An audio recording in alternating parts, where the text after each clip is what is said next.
కాబట్టి మీరు ఈ మాటల చేత ఒకరినొకడు ఆదరించుకోండి.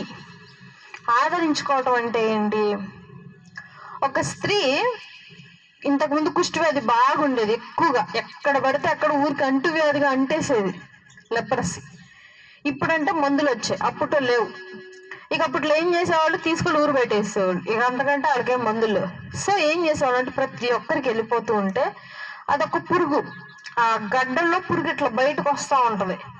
ఆ గడ్డ ముదిరితే ఆ పురుగును తీసేస్తా ఉంటే కొత్త క్యూర్ అవుతాయి ఆ గడ్డలు. ఆ పురుగులు వాళ్ళు తీసుకోలేరు, గోళలతో సహా వచ్చేస్తాయి ఇంత గడ్డలు.